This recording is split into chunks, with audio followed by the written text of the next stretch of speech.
Sir ये इतना chest के हल्का सा ऊपर पीछे की साइड, जहाँ चेस्ट के बिल्कुल बैक में पड़ता है। बैक साइड में, हाँ, ये यहीं से टच हो जाता है। फ्रोजन शोल्डर जहां से यहाँ पर हो जाता है, यहाँ पर तो फ्रोजन शोल्डर में तो ये ऊपर, लेकिन इसको यहाँ पर अगर ट्रेपेजियस मसल्स में अगर कोई प्रॉब्लम होती है, हाथ तो ऊपर जाता है, लेकिन जब ऊपर करते हैं तो यहाँ पीछे की ओर खिंचाव होता है। तो वो एरिया भी वृष राशि के क्राइटेरिया में है, वो भी यहाँ पर इसीलिए हम पढ़ रहे क्योंकि हमने यहाँ पर मेडिकल एस्ट्रोलॉजी सीखना है, तो हमें ये जानना होगा कि वृष राशि का कार्य क्षेत्र, उसकी दायरा कितना दूर है, कहाँ तक है, कैसे कैसे जा रहा है। अभी हम यहाँ पर मसल्स की बात कर रहे हैं। अब आ गया एक है कर्ण नली बोलते हैं, कान के अंदर की जो नली होता है जिसको यूस्टिकियन ट्यूब बोलते हैं, USTACHIAN, यूस्टिकियन ट्यूब जो है, यह जो ट्यूब है कर्ण नली बोलते हैं। मतलब लगा लो कि वह जो ट्यूब है उसके अंदर भी वह भी वृष राशि के खराब होने की वजह से कमजोर हो सकता है, वहां पर भी संक्रमण हो सकता है। उबला के बारे में हमने बताया, टॉन्सिल लोगों को हो सकती है, टॉन्सिल अगर हो तो यह भी वृष राशि के ही स्थान है। तालू हो गया, तालू अंदर, ये हमारे जितने भी जो थायरक्सिन जो ग्लैंड है या थायराइड की जो ग्रंथियां हैं, ये तो डेफिनेटली विशेष करके जो ये जो हमारे जो ग्लैंड है, जो थायरक्सिन ग्लैंड का हूँ या जो थायरक्सिन थायराइड का जो है क्या बोलते हैं इसको, जो नाड़ियां हैं, जो नसें हैं, वो सारा का जो सारा जो एरिया है वो क्या है, वो वृष राशि के एक है पैरोटिड बोलते हैं, तो पैरोटिड भी वही है, पैरोटिड हो गया, सेरिवेलम हो गया, सेरिवेलम यह भी वृष राशि के ही अंतर्गत आता है। तो ये सभी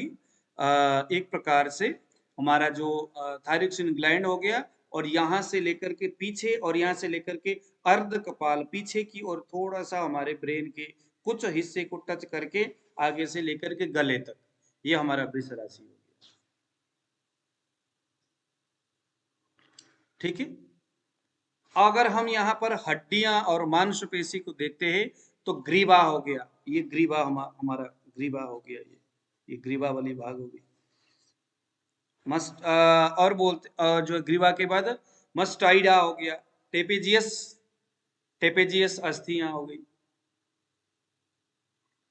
आप नोट करिए, टेपेजियस हो गया, मस्टाइडा, टेपेजियस हो गया। कंधे के आगे और पीछे कुल मिलाकर के स्टोर्माटोइड्स बोलते हैं जिसको, कंधे के आगे और पीछे की जो हमारी जो हिस्सा है, ये सभी जो कंडराएं बोलते हैं इसको, ये सभी वृष राशि के अंतर्गत आते हैं। अब आ गया धमनियां, कौन कौन से धमनी को वृष राशि कवर करता है। जैसे ही वृष राशि में संक्रमित करने वाले राहु शनि के कोई ग्रह होंगे तो इन एरिया को वो संक्रमित करेगा। वातवर्धक शनि हो गया, ऐसे ग्रह अगर हो गए, बुध हो गया, शनि हो गया, तो वहां पर वायु के वजह से स्टिफनेस पैदा हो गया। कफकारक ग्रहों के प्रभाव हो गया और वह भी बुरी तरह से, रेट्रोगेट मंगल आ गया तो वहां पर बर्निंग सेंसेशन हो गया, वहां के जो ब्लड सर्कुलेशन प्रॉपर तरीके से सर्कुलेट नहीं हो रहा होगा, वो हम बाद में धीरे धीरे करके उसको सीख लेंगे। तो कम से कम आपके पास अगर कोई पेशेंट आ गया, आपने कुंडली देखा और वहां वृष राशि संक्रमित हो रहा है, तो आपका ध्यान कहाँ कहाँ जाना चाहिए, शरीर की कौन कौन सा अर्गन, कौन कौन सी धमनियां, सिराएं, जो वेन्स है वो किस तरह से हो रहा है, तो वो सारी चीजें आपको यहाँ से देखना होगा। धमनियों की अगर हम बात करेंगे तो एक्सटर्नल कैरोटीन और